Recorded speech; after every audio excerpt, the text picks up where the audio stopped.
Molweni, Sawubona, Bonjour, Ekado, Jumbo, and good afternoon. I'm sending a warm welcome to all of you who have joined us this afternoon for the final event in the Conversation Africa's virtual seminar series. Thank you so much for being part of the conversation today.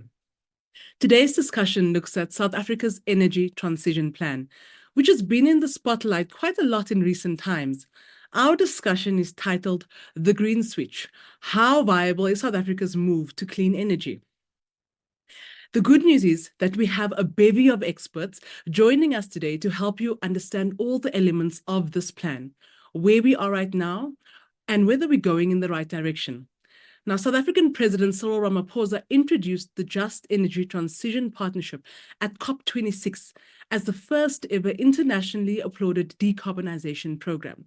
For South Africa, the deal offered a way out of a paralyzing electricity crisis, allowing it to speed up replacing its aging, costly coal-fired power stations with ever cheaper green alternatives. But we're not going to get into that. You're going to hear from the experts a little bit later. Just to let you know that this webinar is brought to you by The Conversation Africa. My name is Candice Bailey. I'm the Strategic Initiatives Editor at The Conversation, and I want to welcome you to the event today. Before we get going, there are 4 quick announcements that I want to make.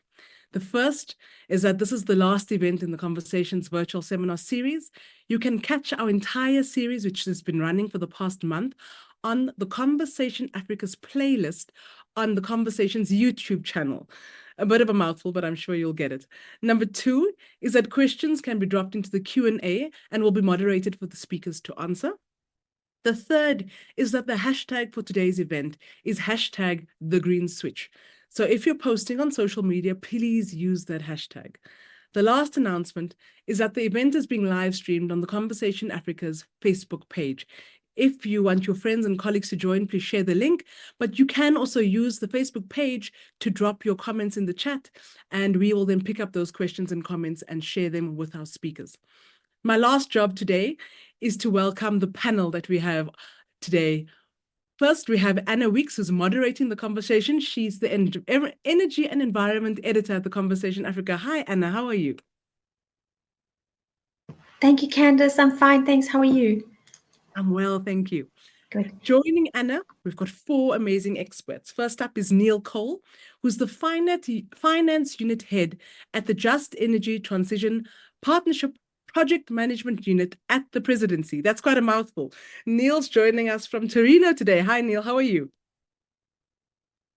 Hi there. I'm well. Great to be with you. Thanks so much for being here. Neil was previously the Chief Director of the African Economic Integration Unit at the South African National Treasury. His expertise is in strategic planning, budgeting, and budget execution, which has allowed him to participate in several global forums on aid effectiveness. Next up, we've got Dr. Boitumelo Malope, who is a postdoctoral research fellow at Stellenbosch University. He specializes in renewable energy and sustainable development. Tumi, hi, good afternoon. How are you?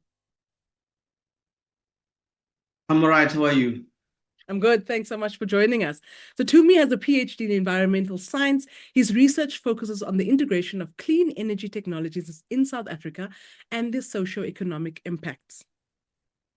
Along with Neil and Tumi, we've got Boitumelo Molete, who's a senior policy advisor at the Congress of South African Trade Unions, also better known as Cosatu. With a strong background in labor rights and environmental policy, plays a pivotal role in shaping Cosatu's stance on key national issues, including climate change, energy transition, and sustainable development. Hi, Boitumelo. How are you? Hi, Candice. I'm well, thank you. So Boitumelo is an advocate for just energy transition, particularly the importance of protecting workers' rights and job security in the affected industries. Last, but certainly not least, we've got Lauren Nell, who is the legal coordinator for the Just Energy Transition Africa initiative at Natural Justice. Here, she provides legal expertise on energy transition policies and frameworks across the continent. Hi, Lauren. How are you? Hey, Candice. Great, and you? Good, good. Lauren has a background in environmental and energy law, and she specializes in developing legal strategies that support Africa's shift towards sustainable energy solutions. Her work focuses on ensuring that energy transition policies are legally sound, socially equitable, and aligned with international climate commitments. Now, that's a bit from me. Thank you so much to our panelists for joining us. I'm going to hand over to Anna, and she's going to take the conversation forward. Anna, over to you. Thank you, Candace. Welcome again to all the panelists and to the audience, and thank you very much for being here. Let's direct our first question to Lauren. Lauren, as a roadmap to guide the country away from relying on coal-fired power and towards renewable energy, what are the three main things you can tell us about the Just Energy Transition Plan? Thanks, Anna. I think to start off with, the Just Energy Transition Plan is obviously, there's quite a few components to that.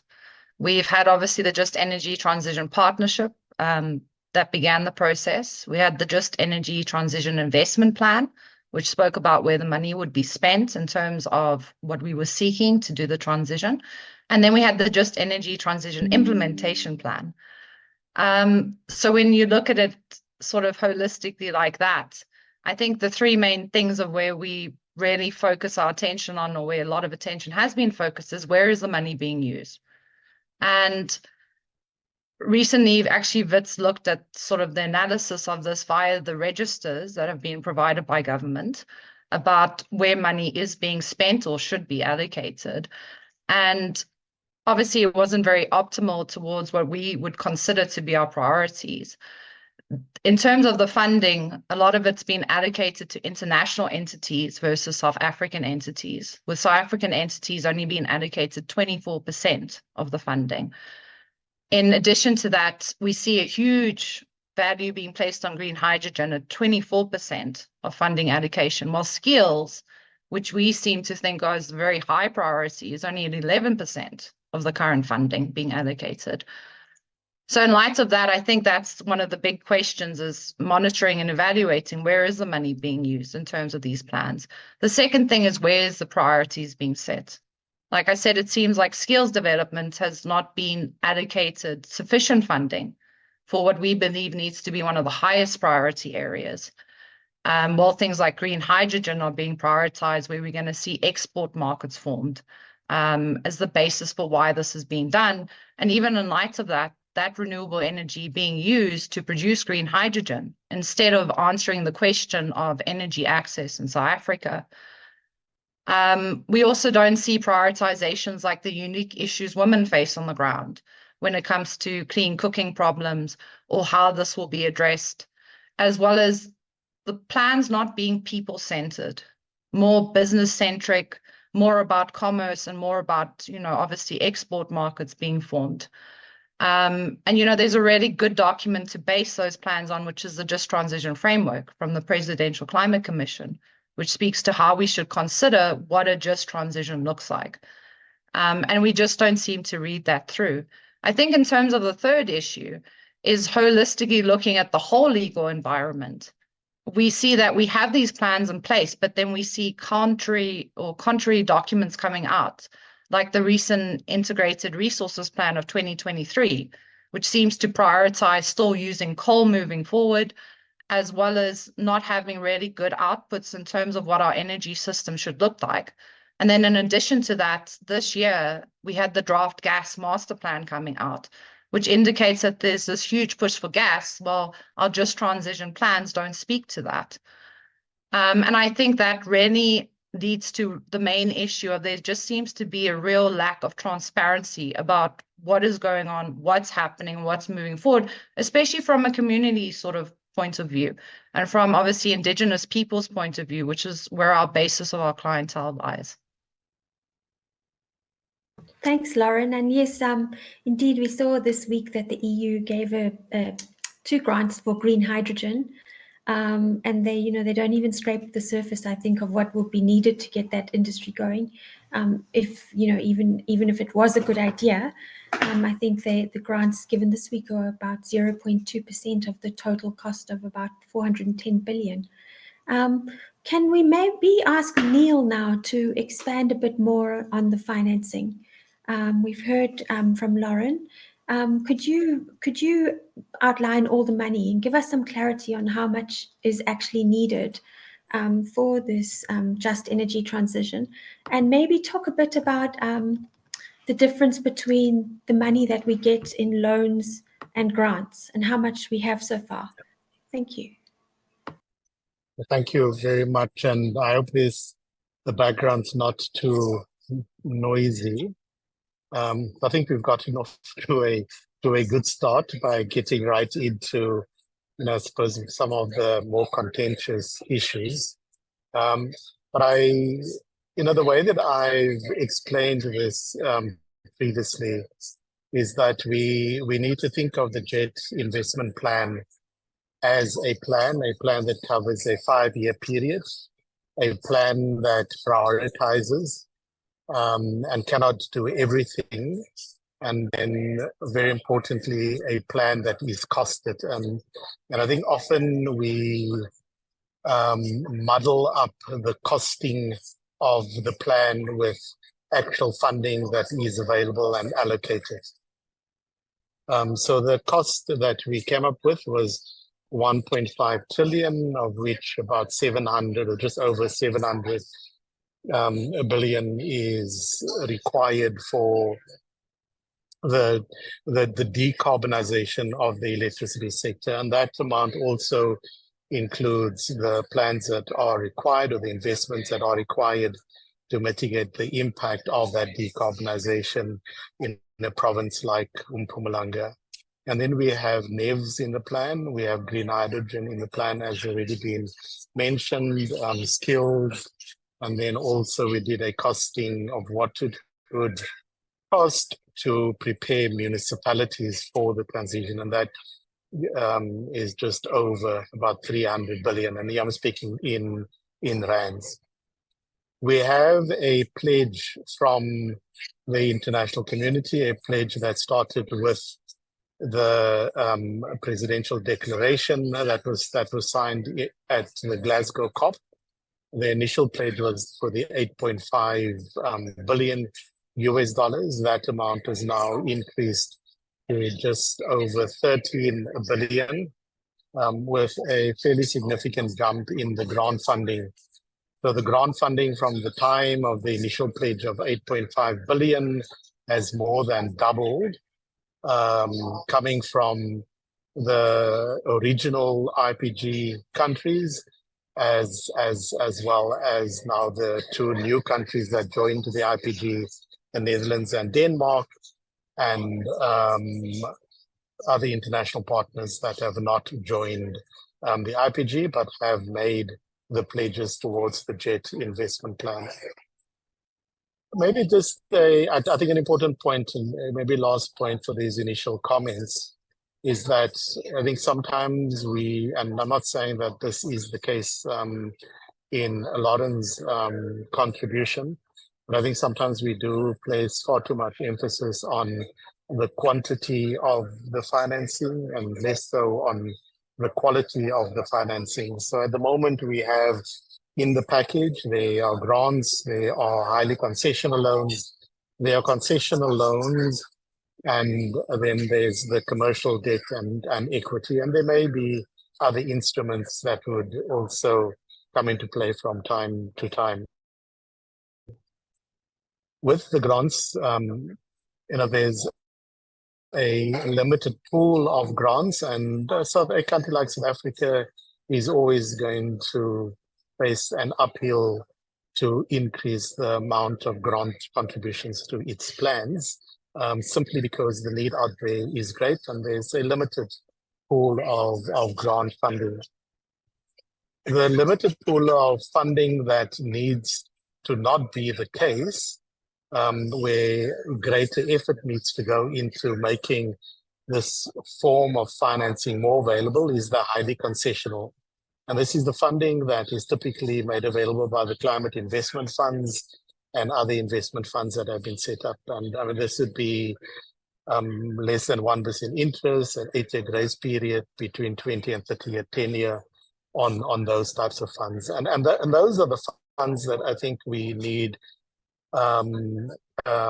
more of, because they are a better quality of financing, especially financing for decommissioning programs that also allow us to invest in the mitigation efforts that need to be put in place. It's the concessional loans that I think are a challenge for us in unlocking them because of the sovereign guarantees that are required. With commercial debt and equity, I mean, we've seen private investor community being ready to invest in the jet IP, provided that there is the necessary de-risking and leveraging that is put in place. Thank you. Thanks, Neil. I think we're going to probably keep coming back to the money throughout the seminar. I know, Boitumelo, I want to come to you now because Cosatu has flagged issues with loans and grants. Can you explain to us these problems? And I mean, this is not the first kind of massive rollout or project that Cosatu has flagged issues with, especially regarding commercial loans. Thank you. Sure, thank you very much. And I think we have been quite vocal in our rejection of the JET IP in its first iteration. So what we were absolutely concerned about was the dollar versus rand denominator, which was something that we felt if it was going to proceed with this funding being more of loans, it would further indebt South Africa, and Cosatu was quite concerned with the impact this would have on South African workers and the economy across the board. We had concerns in relation to, like Lauren has said, the investment or rather costing to skills development. Cosatu believes upskilling, reskilling is a key enabler to a just transition, and not sufficiently investing in that would mean that workers would be left to destitute because they would not be accommodated for, their needs will not be actually met in relation to the future of work and how they will be transitioning. So ours was very much along those lines. Another part of how Cosatu believes that the JET IP in its first iteration was not really accommodative of workers was that it wasn't inclusive at all. The JET IP, which is the investment plan, was actually presented to stakeholders at the eve of COP. We had not gotten an opportunity to engage on the JET IP. We had not gotten an opportunity to actually contribute towards the JET IP. And when you look at the manner in which the JET IP is envisioned and the sectors that were actually incorporated into the JET IP, Cosatu believes these sectors are not really reflective of what we need in this transition. And we speak specifically to the rollout of electric vehicles. Well, we know that the manufacturing of electric vehicles would mean that there are less people working on the manufacturing of these electric vehicles, which does not really respond to the needs of the just transition. And what we have seen as Cosatu is the need and the call for a public pathway when we speak about a just transition. And when we reflect on what the transport sector requires or other needs for a just transition, it's a public pathway where we have investment in public transport infrastructure and probably greening the public transport as opposed to having an electric vehicle rollouts. And I mean, as an average South African, I don't know if I would ever be in an electric vehicle and how accessible it would be to the working class people. Another part that we want to emphasize when we speak to the just transition and that we feel the JET IP, which is the investment plan, was not accommodative of, is the principle of energy democracy, access to energy. While it speaks to infrastructure in electricity, it does not really address the core fundamental issues that are faced by South African when it comes to energy poverty. So that is very problematic to us. So just in the most basic form is that we believe that even in the climate finance, it needs to be developmental in its nature and not be this model that we're seeing currently. When we see the just energy transition implementation plan, similar to the investment plan, it wasn't really inclusive in its negotiations. And what we have seen in the implementation plan is a good remodel of the submissions that we made when there was a call for submissions. these were presented in a way that assumes and incorporates our positions when it comes to skills and etc. But even with our submission and our lobbying, the lobbying towards this JET IP, the issues of skills and issues that we raised were not really costed. And this is one of the things that I was actually asking Rudy Dix from the presidency while we were in COP, as to where is the costing in the implementation plan that speaks to how the just transition will be rolled out and how the just transition will actually be administered. And another thing that we also raise is that this just transition phase should not be viewed as just a project. It should be a state-led initiative that allows for equal participation, worker rights incorporation, as well as it being inclusive and promoting energy democracy. So there are quite a number of issues that we have raised. And in that, we just believe that the just transition should be worker-centered and that it should be an enabler for decent work promotion in the low-carbon economy, which also allows for financing that will unlock the economy's constraints currently. I think I'll leave it at that. Thank you. Thanks, Boitumelo. And if Cosatu had its way, how would you envisage the project being funded while we're still on the money?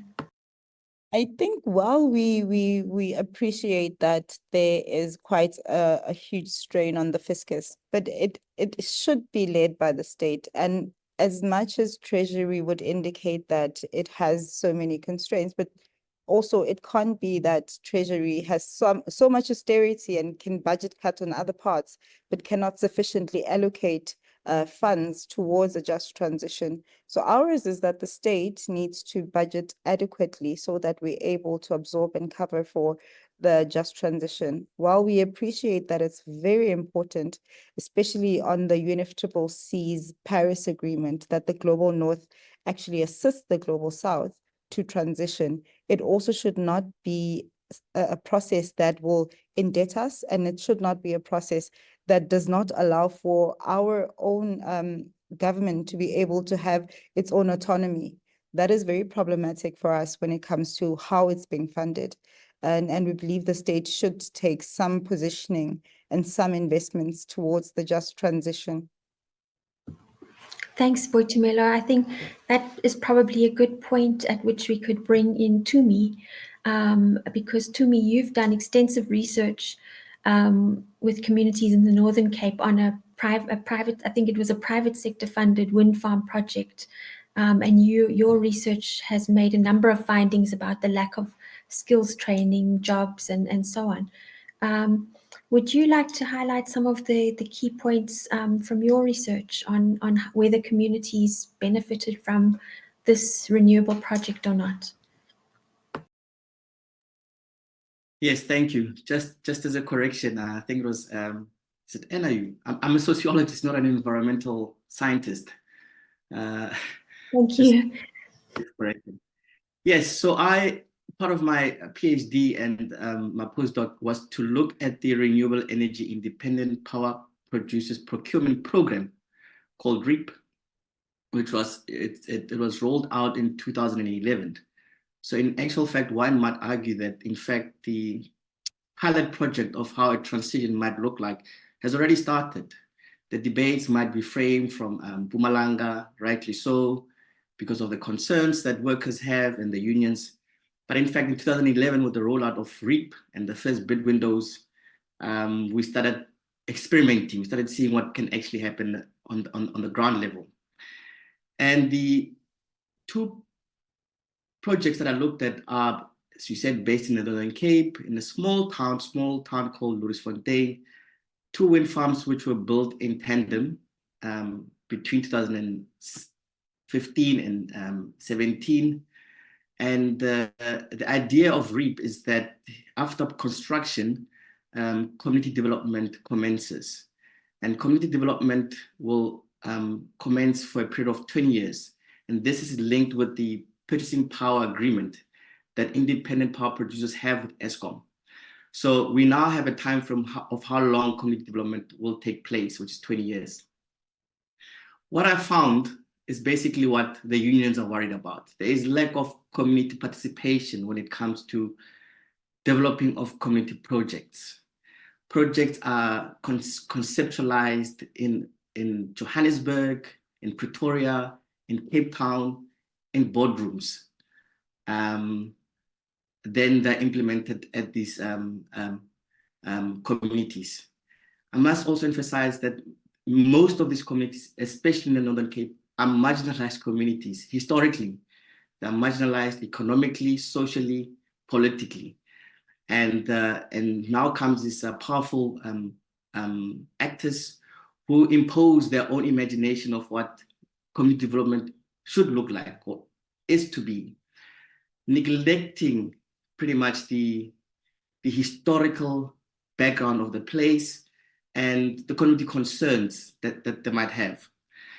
So projects are conceived in nice places, implemented as a top-down, and most often, what I also found out is that there are spaces or opportunities for local elites to grab some of these opportunities.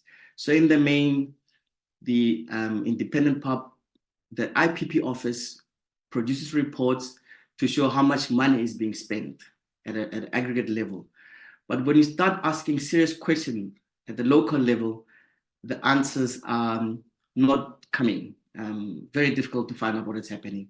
So what it requires from researchers is to stay in these communities for an extended period of time just to get a sense of what's happening. So in the main, and I agree with Lauren, there's no transparency when it comes to community development.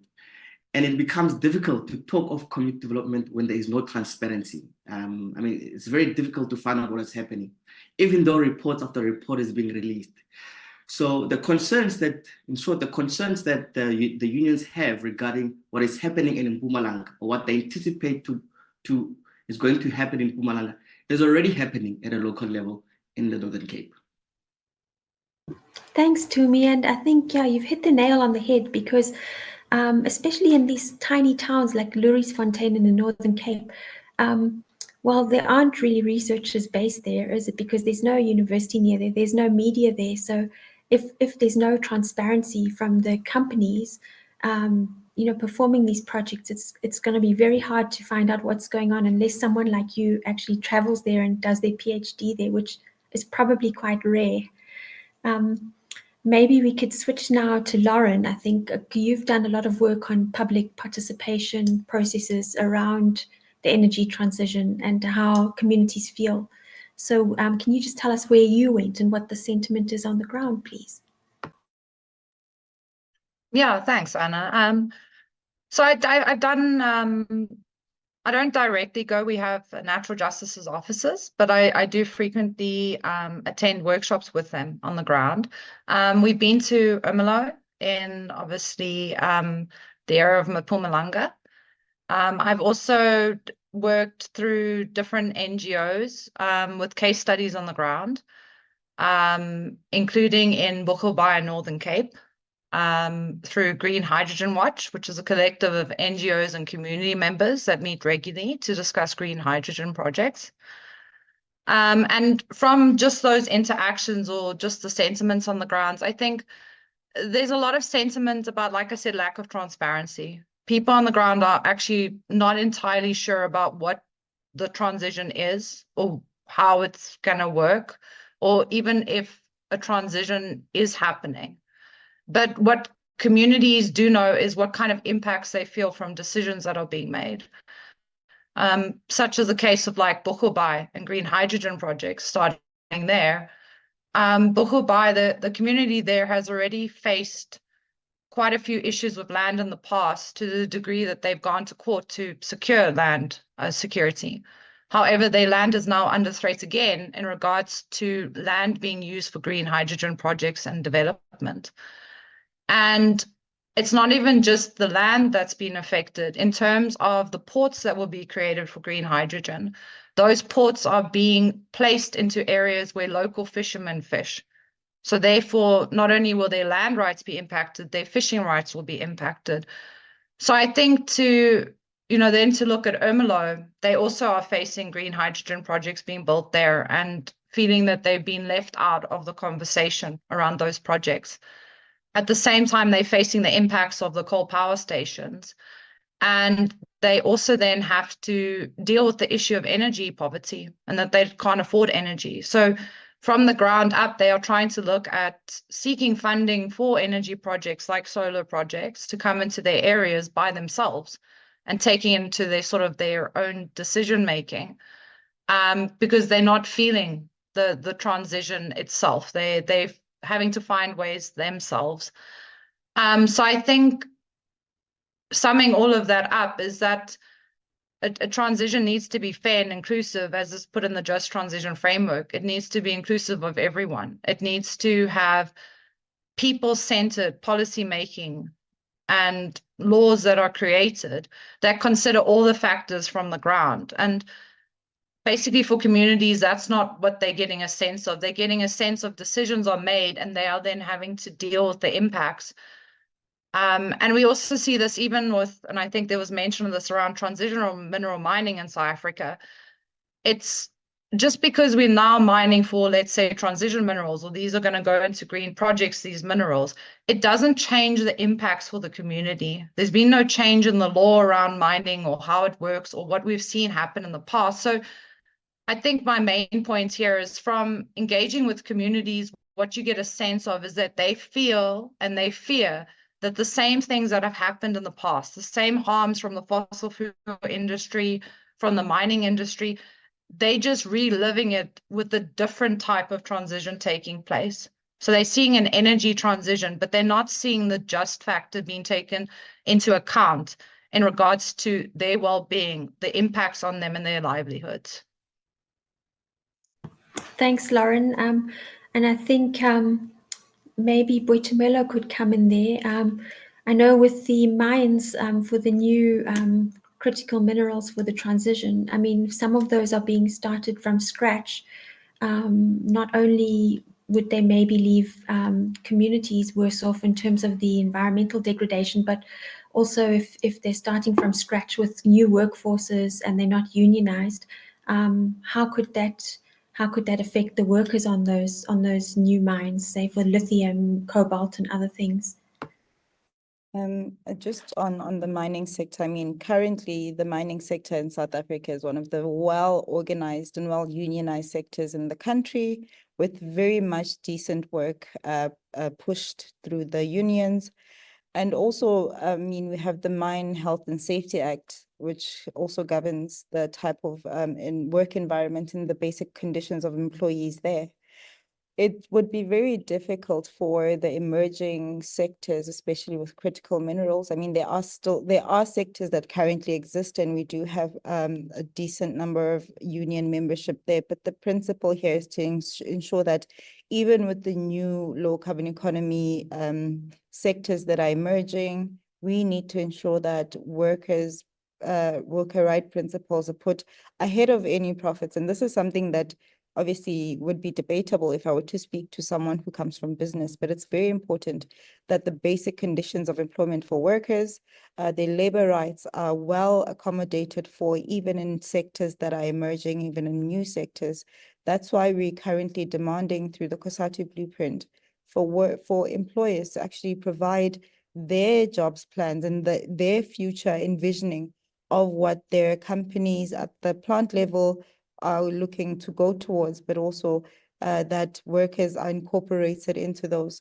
So ours as a federation and also as the National Union of Mine Workers, we honestly believe that it is only through organizing, only through recruitment that we will realize the just transition principles of being just and inclusive and fair in that sector. We definitely need the creation of jobs. However, these jobs need to be decent and at a wages that will actually accommodate for workers to be pulled out of the current poverty that we have as workers. I mean, even with people that are employed, still very difficult to function in this economy. And if the new low carbon economies and the critical minerals sector brings upon more oppression to workers, I don't think that that is something that we can lobby behind or support.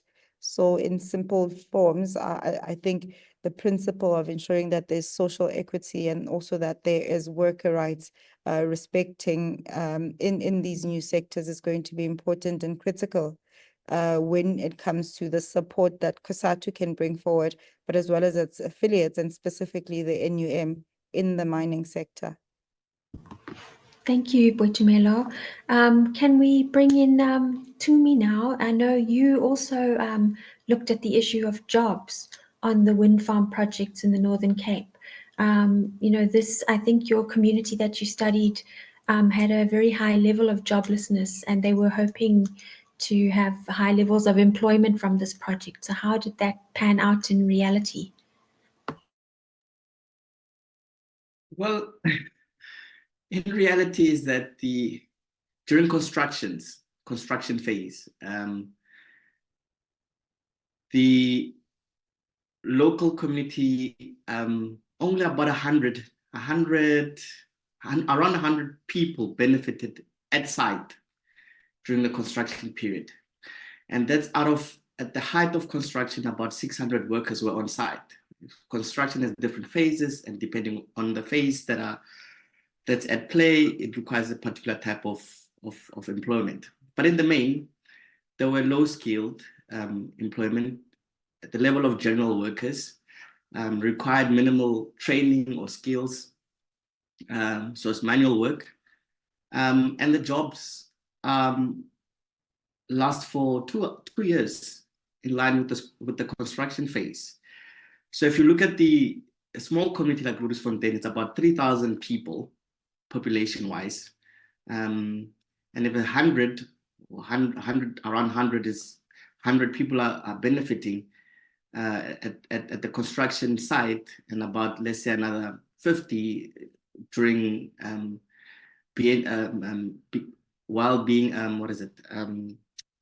workers working in BNBs of companies. The number seems high, but it's actually quite low. So what Cosatu, the unions are worried about, is again another concern which is real. Majority of this employment that will be created during construction phase, and to maintain the actual infrastructure during operation phase, you don't require a lot of labor. So that's the tricky part now. Is construction will give you a construction boom in terms of employment, but once employment is done, that's it. That's it. So the tricky part is how to come up with employment that's long-term and meets the criteria of decent work. And I must also emphasize that South Africa is a signatory to the International Labour Organization, and the ILO actually has guidelines of a transition. So things are there that are on paper, but they just need to be followed and adhered to. But the tricky part during construction is, yes, there's employment, it's short, and we're back to square one. Then what next? Thanks, Tumi. And we'll come back to the issue of skills shortly when we talk about the coal mine workers. Could we just go to Neil quickly? Neil, can you maybe comment on what's been said? How are you in your work making sure that the transition is inclusive and not top down? And I mean, how are you looking at the rollout of decent jobs, permanent long-term jobs, instead of these construction jobs? Thank you very much. And maybe just a couple of points in response, and then elaborate on the plan in terms of jobs. Well, I mean, first, I think we also need to think of the transition also in terms of transitioning away from a coal-dependent energy sector. But at the same time, and I think, as President Ramaphosa has repeatedly said, that the transition needs to place people first.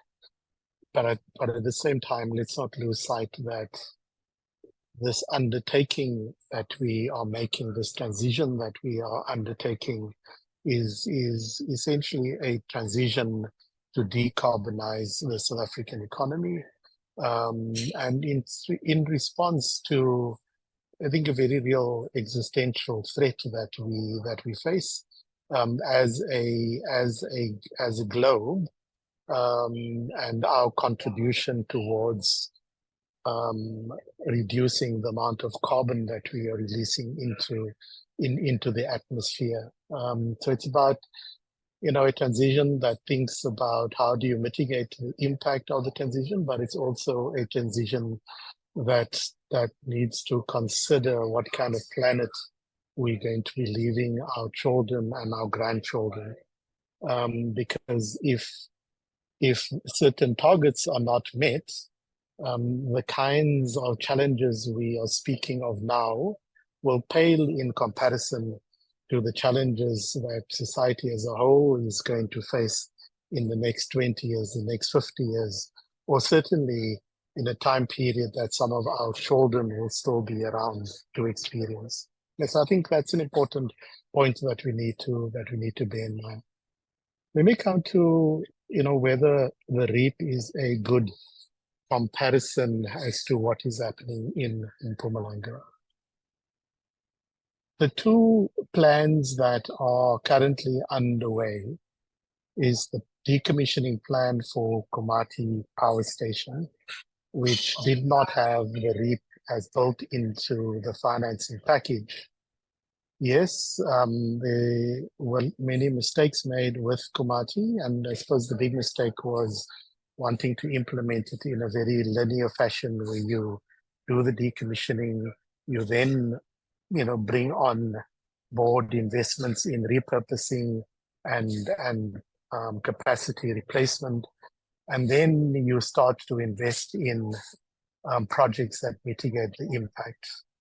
A lot of those mistakes are being rectified at the moment with the involvement of the Social Employment Fund and other sources of financing, in addition to the World Bank loan and the contribution from the Canadian government that was meant to cover the entire aspect, the entire project. The one I think we need to be looking at very closely to, I think, see how we take the lessons of Komati, as well as ensure that the mistakes of Komati are not repeated, is the Accelerated Coal Transition Investment Plan. And that is the next three stations to be decommissioned, right? I mean, Hendrina, Camden, and Grootvlei. And as three project areas, there's the decommissioning, repurposing, and capacity replacement project area. The second project area is community development, and that goes beyond the area of the coal power stations, and draws in the province, because it starts to pay attention to the impact on the coal value chain. And then the third project area is project area that engages with local governments on electricity and energy efficiency, as well as distributed generation. And the approach that we are taking is to move first with the community development projects, to move early with the capacity replacement, even while some of the units of the coal power stations are still running. So to take a far more integrated, a far more multi-phase approach, so that you can, address many of the lessons that we've learned on certain failures with not only, the transition that is underway, but also the lessons from other countries and other transitions that have taken place in the country. So look, I don't think that there's grounds for doubting whether this transition and whether the JET investment plan doesn't place people first. I think the investment plan and the implementations plan, the commitments that have been made by the president, speaks to the fact that we are placing people first. But transitions are complex. They're complex by their very nature. How we ensure that it is consultative, that it is all-inclusive, that it pays attention to mitigating the impact of the transition is going to be a difficult process. I think the way that we set out the accelerated coal transition investment plan provides a good indication of how we want to undertake the transition. Yes, that being a pilot, how we want to undertake the transition so that we do pay attention to many of the issues that have been raised, and especially the issues that have been raised by Tumi on the social ownership aspects of the REAP. And we need to look out for lessons from the Act that can help to also reshape some of the provisions within REAP, in particular as it pertains to social ownership. Thank you. Thanks, Neil. Tumi, do you want to respond to that quickly, and then we'll move on to the issue of the coal mining industry? Yes, I think I'll respond in broad terms. I think we also need not to lose sight of the fact that the transition is occurring. One accepts that the transition is long and it's complex. It's long and it's complex and it's hard work, particularly when it comes to community development work. It's long, it's complex, it's hard, it's long. But we mustn't lose sight of the fact that we are the most unequal society in the world. I mean, so the basis from which we are transitioning, we have to deal with our own material facts as they are, not as we wish them they were. We are the most unequal society. We have to take that seriously. The second part is that just because people are saying that putting workers first or community first, it does not follow that they are being put first. So there has to be a concerted effort to do things right. And lastly, we have to be honest when we're having these discussions about what is required, who might even possibly lose out in the transition, and can we even possibly speak of the word just in this transition? We have to be honest. We have to be honest with what we are facing, and we have to tell people what's at stake. We cannot have nice, fancy words to sugarcoat what is actually happening. We have to be honest. Not everybody's going to benefit, unfortunately. So that's my general comments. But there is a lot to be learned, but transparency and honesty are actually quite key in these discussions. Thanks, Tumi. Yes, and I mean, I think we know as the most unequal country in the world, if we now go and look at the coal mining sector, for every worker who's been permanently employed on a coal mine is probably supporting, up to 10 people or even more. And we had a story on the conversation last week by Dr. Ntabi Mohlokwana from the Center for Sustainability Transitions, where she interviewed coal workers in Imalahleni, and they pointed out that they only seem to hear that the coal mines are closing down, but there's no automatic process whereby they get transferred automatically into a renewable energy job. So they really are also in the dark about this. And maybe we could bring in Boitumelo there. So I hope these are the most recent stats. South Africa's coal mining industry employs about 91,000 people. What is going on with the workers in that industry? Is there any sense that in these national plans, all of those workers are going to be transferred lock, stock and barrel to new renewable energy industries? Or are coal mines and coal-fired power stations just being shut down, and then the workers will go through some kind of a retrenchment process? Maybe tell us what's going on with that. I think, Anna, when we look at how Komati was handled, it was totally not a just transition and what we should actually follow. And Neil makes reference to that.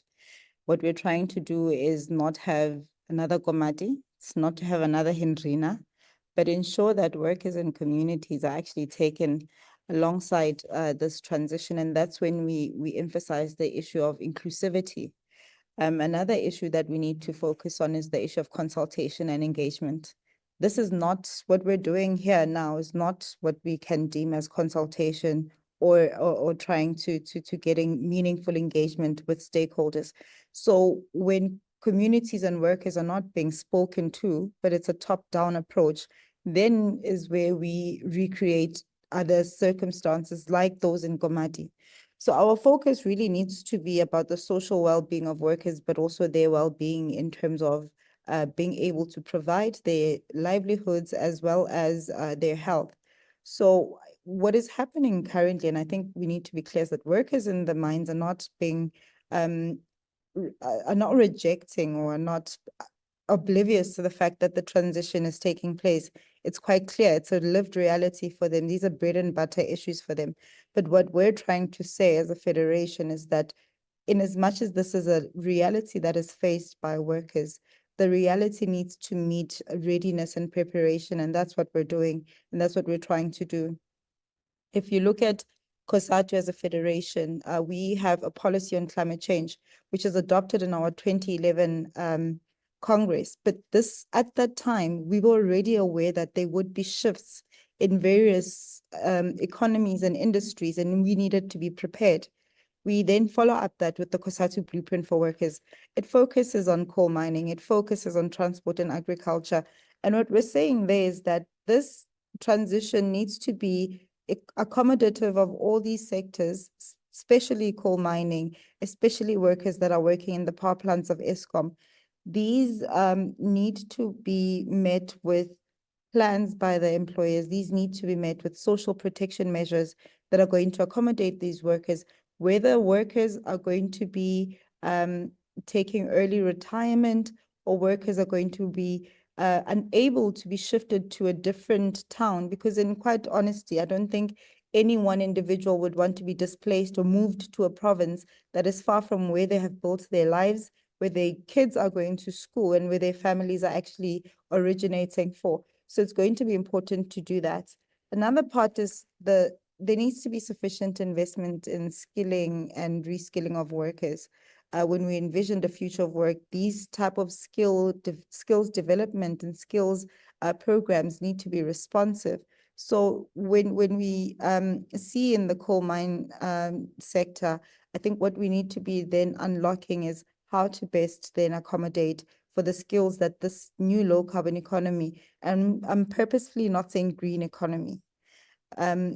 When we transition to this new low carbon economy, that there are sufficient skills that workers will be able to be imparted with, but also participate in the economy.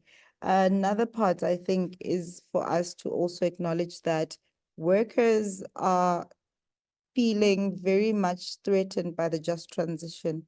And ours is to make sure that we educate them on what their role is and how best we can move them ahead. It's very difficult for any worker on the ground to be told by someone in policy at national level what they should be doing in relation to where they are as a sector. And specifically to say that the solutions lie with the people that are on the ground. There is no policy maker that can dictate to the ground how it absorbs what is happening there. And that is what we're trying to do in the mining sector, to be able to be responsive of what the comrades on the ground are experiencing, but also have a preparedness and readiness going forward in the coal mining sector. While we understand the environmental difficulty that is presented by fossil fuels, we're also not trying to displace people, and we're not trying to add on to the unemployment rates in South Africa.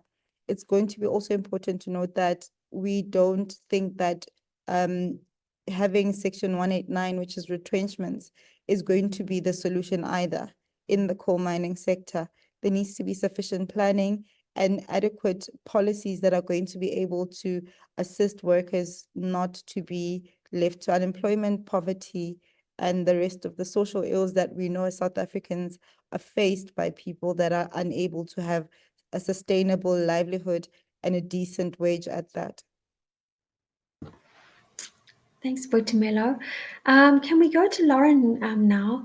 You've looked, Lauren, at the just energy transition in other African countries, and have they been grappling with some of these issues? How have we addressed them, and are there any lessons that we can learn?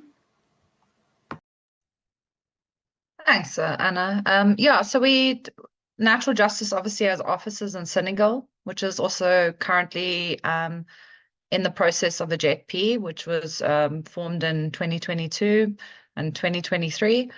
It's a lot lesser amount than ours. It's at 2.5 billion euros. Instead of obviously 8.5 billions, we see trying to be mobilized for South Africa.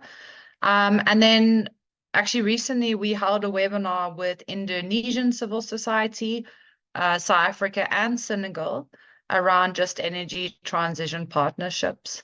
And, from that, what you can see is that one, South Africa is seen sort of as the spearheader of just energy transition partnerships, as ASBI has become one of the most well-known ones. It was also obviously the first one in Africa.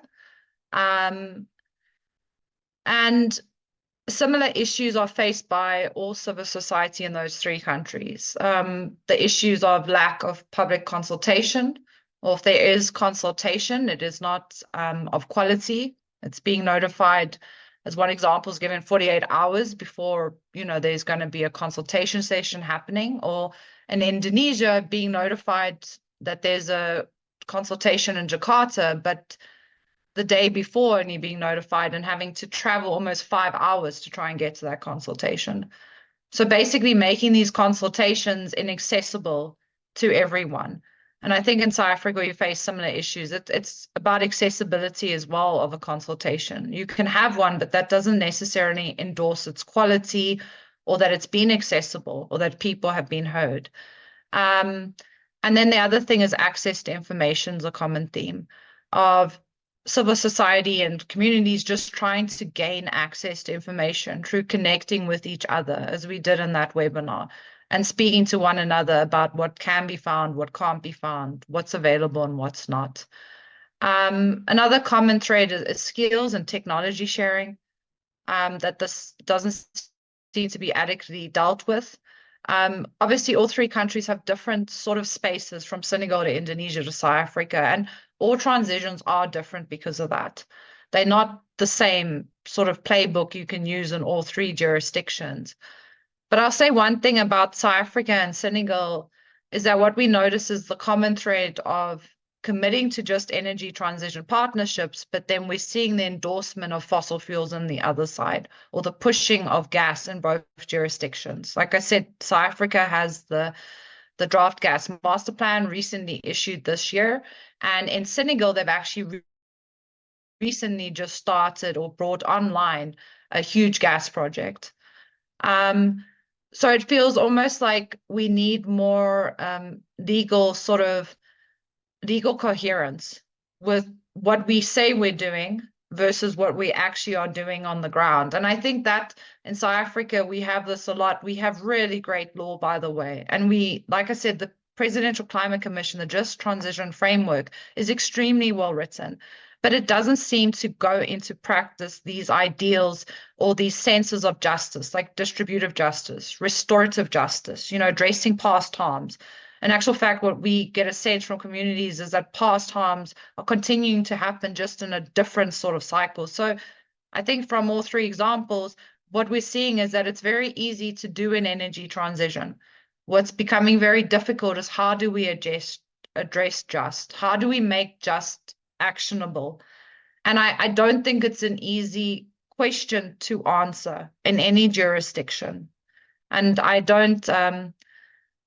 not jealous of the people in that kind of job who have to do implementation, but from civil society space, what we're doing is we are connecting and we're trying to see how we can better engage with these processes, how we can take steps to ensure that we're a part of those processes, whether we're invited or not, and also continuously commenting, continuously feeding in, but also working with communities on the ground so that we're giving them more information. We're bringing them up to speed with what is going on and what is planned to happen, and being able to just allow those communities to to have less fears because they have that knowledge at hand, and then being able to better communicate or better participate in processes.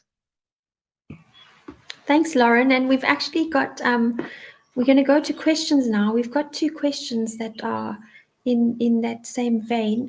Maybe Tumi, you can take the first one.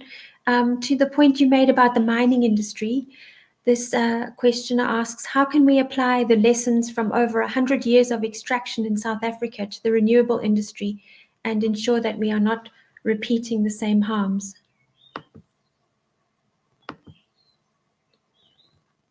I think you mean Boitumelo, because she's more clued up with the mining industry.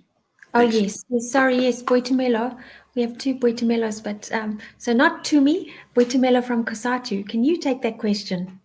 Sure, this is a very sensitive question because it's very loaded and speaks to the bread and butter issues of workers. I think I've lost the question. I think the best way is to ensure that while we are mindful of the environment, we also are not too fast-paced in how we do it.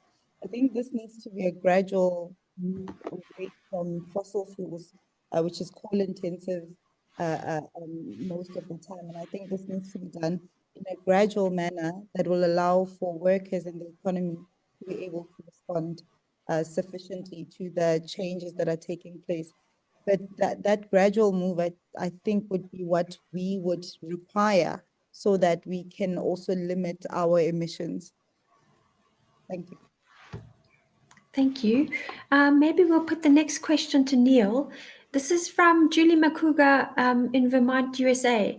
She's at the Global Energy Monitor. She wants to know, what should those of us in the Global North be advocating for or providing? Personally, I think we should be paying reparations to former colonies, but that seems unlikely to happen in the short term. So what is it that organizations in the Global North should be doing?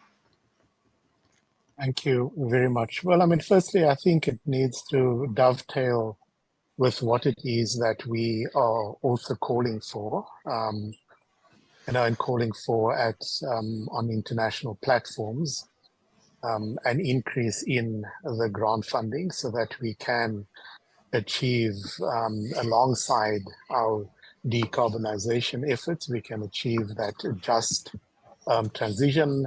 And I certainly align very strongly with the point that was made that, we are transitioning off the back of being the most unequal country in the world. So restorative justice is certainly something that we need to pay very close attention to, alongside procedural and distributive justice as well. So I think that the international community, I think, should be dovetailing the efforts, the calls that we are making, not only about the quantity of the financing, but also the quality of the financing. And on the quality of the financing, the credit policies of multilateral development banks would need to be relooked at.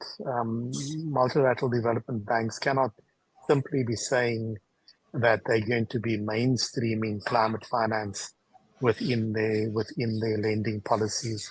They're going to have to look also at how they provide the kind of assistance to countries that's not going to leave countries further indebted, and also, where countries are going to require to provide sovereign guarantees for financing that is really essential to tackle the crisis that we're facing. I think the international community, certainly European countries and the US, have a great influence over decisions that are taken at the World Bank and at other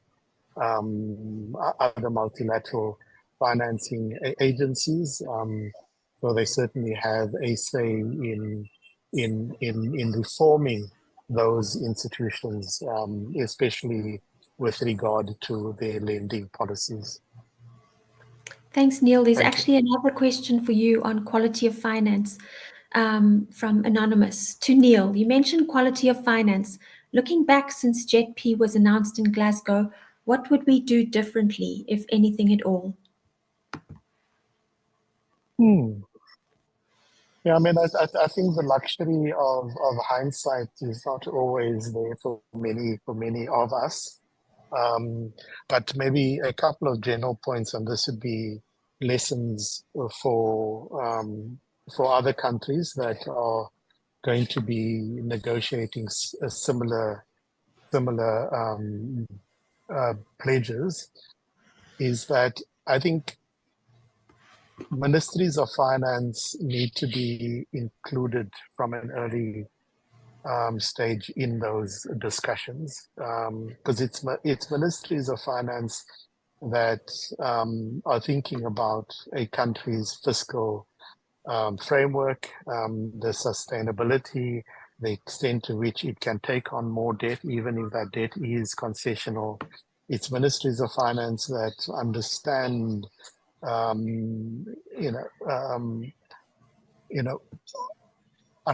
understand, which I think is an important analysis that is often missing from this, and that is the fiscal space analysis, right? So you have these big plans, whether it is in climate change financing, or whether it is in health with the rollout of an NHI, or in another sector. And the way that we're going to be able to finance these big plans is off the basis of a thorough fiscal space analysis, right? So not everything needs to come from the budget. This financing can come from lending. This financing can come from public-private partnerships and other innovative ways in which you can finance these things, and also through grants. So that's the one. And then, ministries of finance also understand absorptive capacity. So how much, can the public and the private sector take on and absorb productively?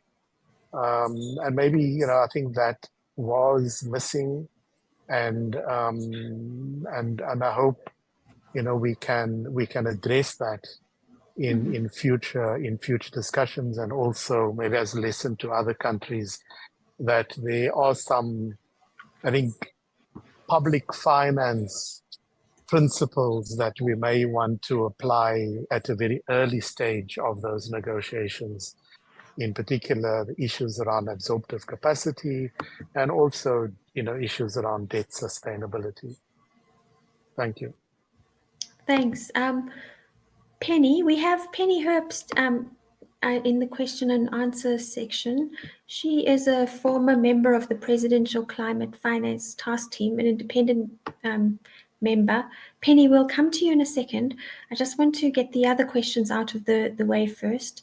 To Tumi, your research in the Northern Cape, did you find any practices, mechanisms, policies that give you some hope that we can reimagine how we build our economy and renegotiate our social contract? That's a question from Anonymous to me. No, I did not find anything like that. No, and Louisfontein is not just one town I visited. I travel extensively in the Northern Cape, so I don't find none. Okay, and another question from Sean F. To me, you can take this one. This sounds like green colonialism, where transition minerals and energy are being extracted and sent to Northern Hemisphere countries, benefiting us in the South very little. How can we prevent this?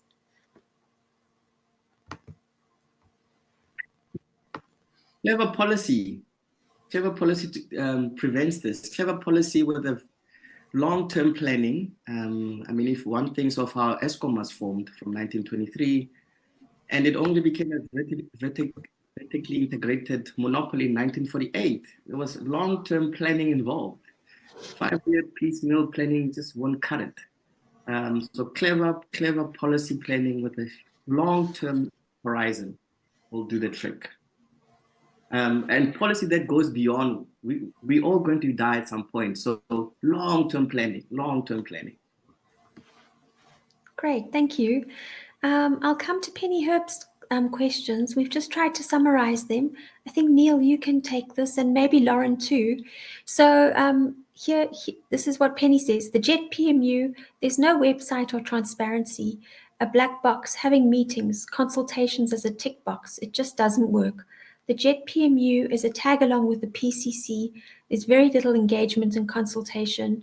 The platform is being developed by a seconded private sector who is delivering, and then issues of transparency. What is the role of civil society? Civil society is not getting into the granular detail or is not able to. So what is the purpose of the webinar? Is there any ability for this webinar to influence? Thanks. Neil, do you want to take that, or Lauren? Well, I mean, I don't mind going first, but I'm not going to address the question of what the purpose of the webinar is. Yeah, sure. Other than to say that, the opportunities to share information, to have these types of exchanges also contributes towards greater transparency. So you have somebody from the PMU here now, speaking to the JET investment plan. And if the demand for greater transparency is being made, then this has to be seen as a contribution towards that. Yes, we don't have a website yet. Last week we did the final sign off on the content, so you will see a JET PMU website coming online pretty soon. I also wish sometimes that I had a magic wand and I could just flick my magic wand and things would be would all fall into place. But that's not the case. I think, I mean, these things take time. Some of it doesn't have to take as long as they do. So we can certainly move with haste. But also when you want to, do things right, there are certain stages that one has to follow. And sometimes that needs to be done in a thoughtful and in a pragmatic way. And yeah, I mean, I think we also need to also focus on some of the positives and not just the negatives. I mean, and a few of those positives are that, I mean, we are a trailblazer in many respects, in terms of having put together a JET investment plan, finalized a JET implementation plan with very clear roadmaps in each of the portfolios. We are the first out of the blocks with the accelerated coal transition investment plan. I think the multi-phase approach that we're taking in the implementation of that will address many of the criticisms that we've received to date. Consultation can improve. I'd like to believe that we need to move beyond consultation to maybe something that looks a lot more like meaningful engagements, and where we do take on board the feedback that we're receiving and see how that then, translates into our implementation plans.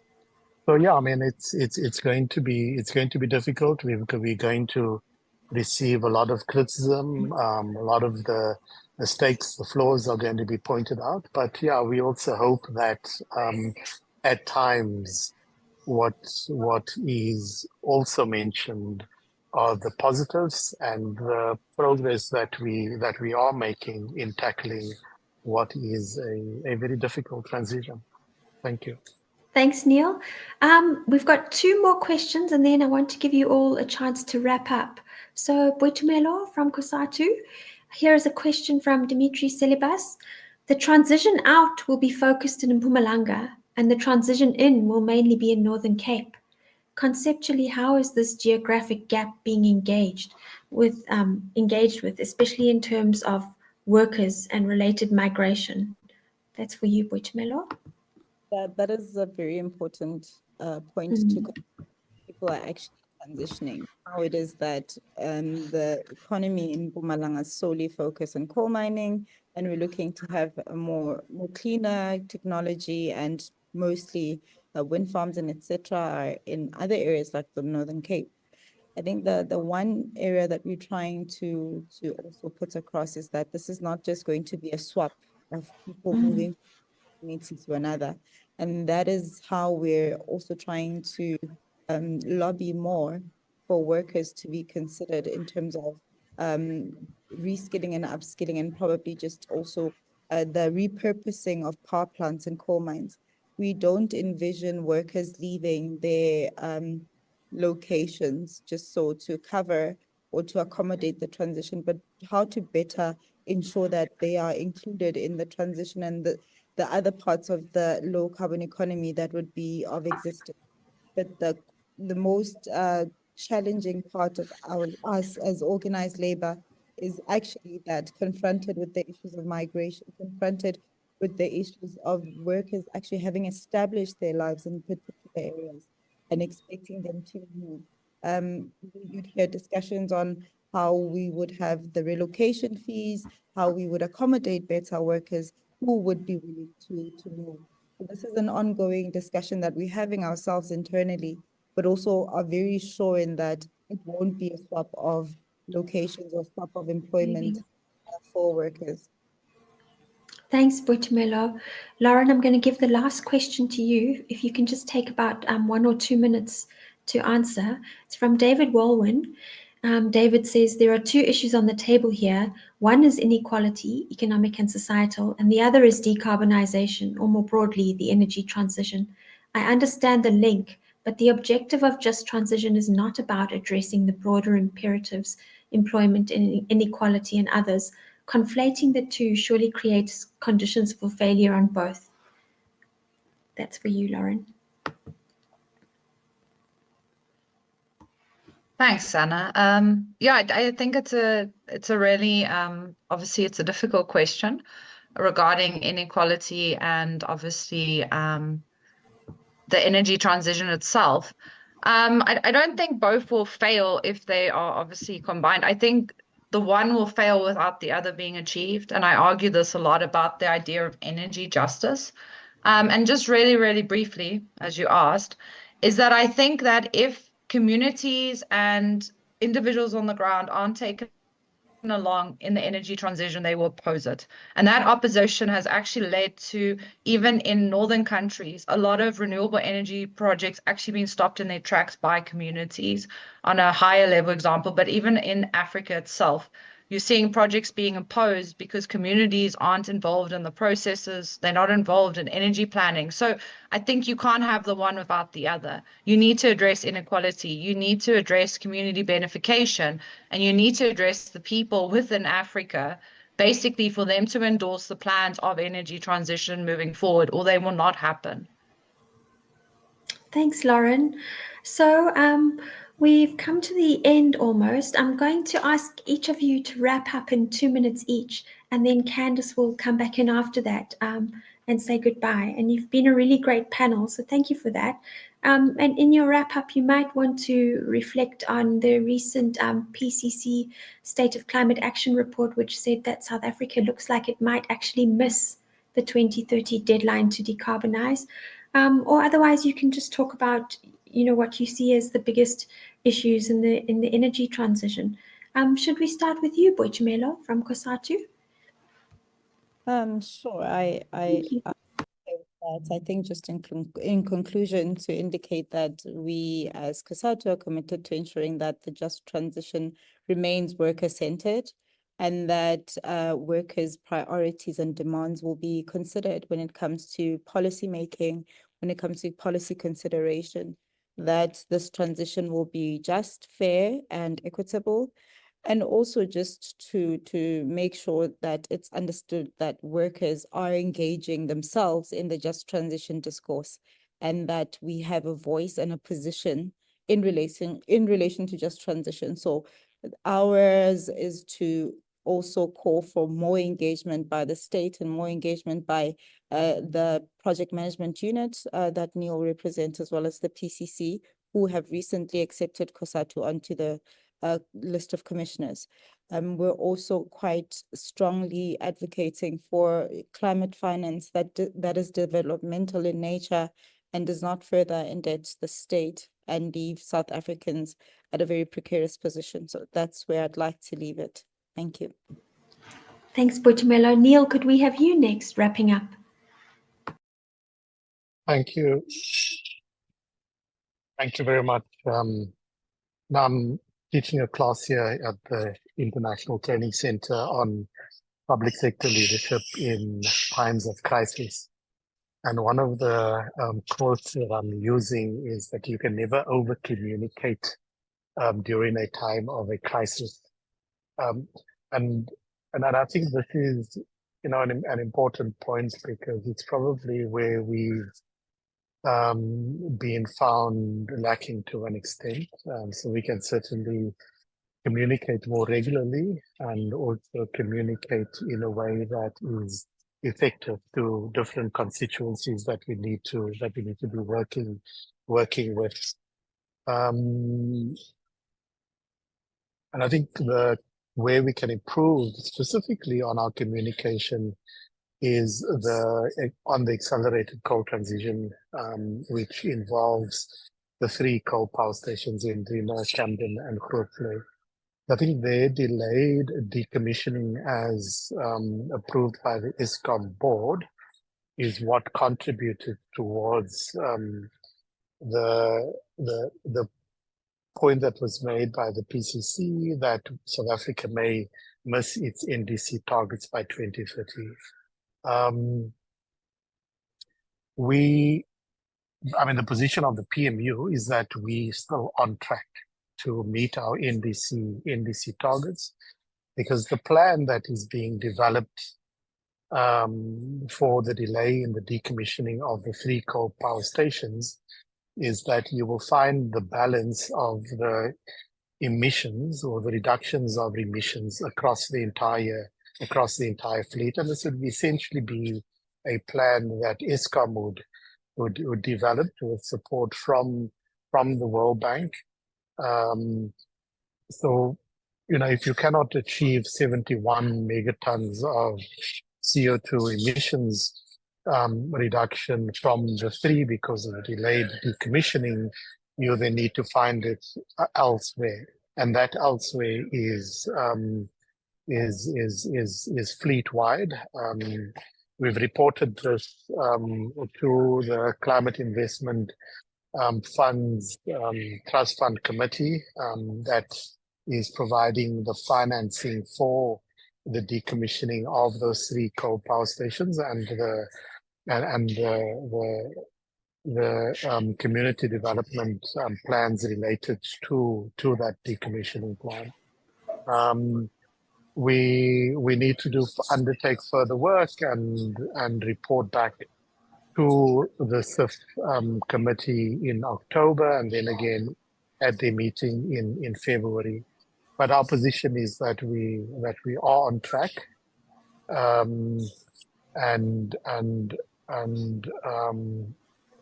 the plan to achieve the 71 megatons of CO2 emissions remains on track. It's just that the plan is somewhat adjusted because of the delayed decommissioning in relation to the 3 coal power stations. Thanks.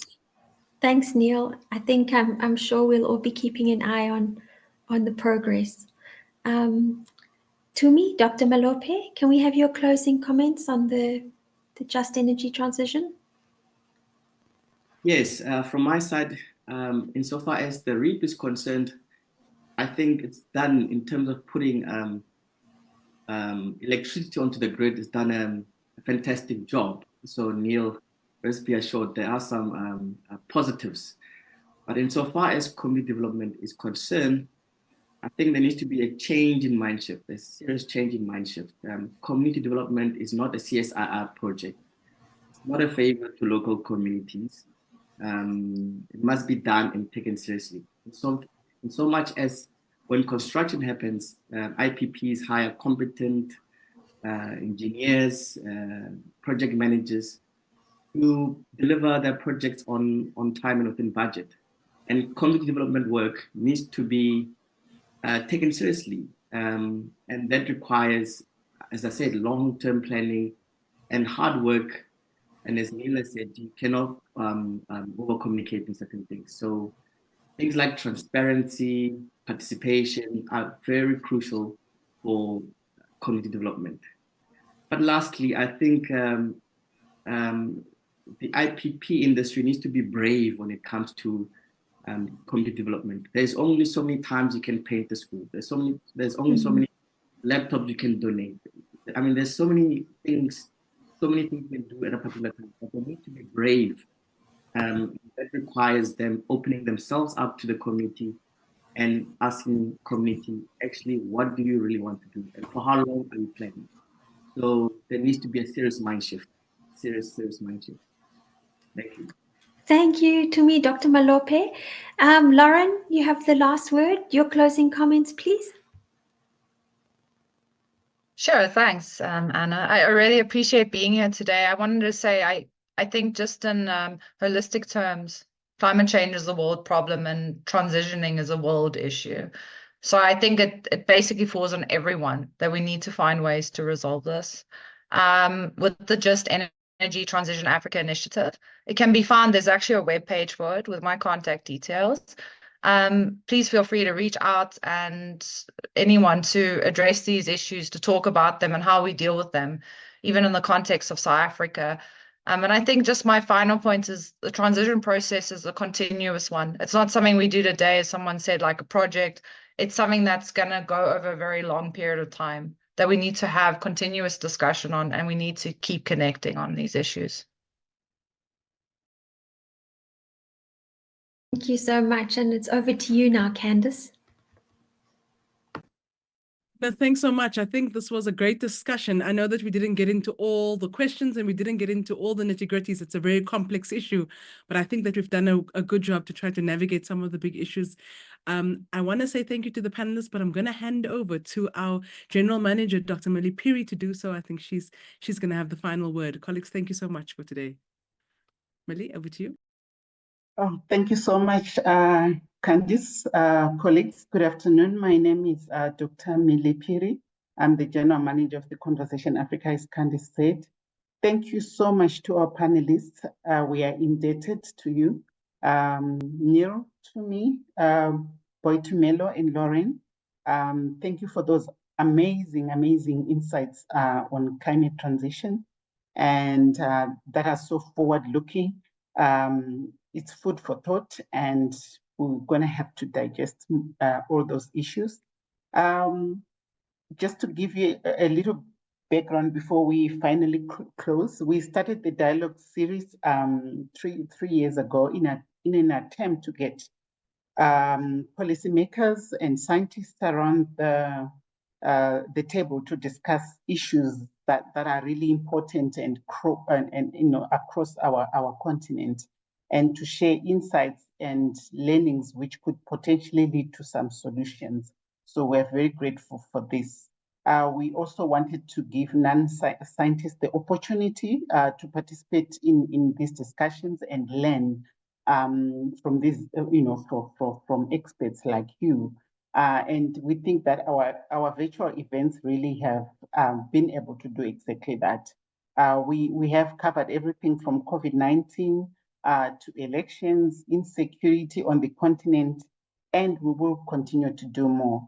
Today's dialogue was the last in the series where we also touched on, health and food security topics.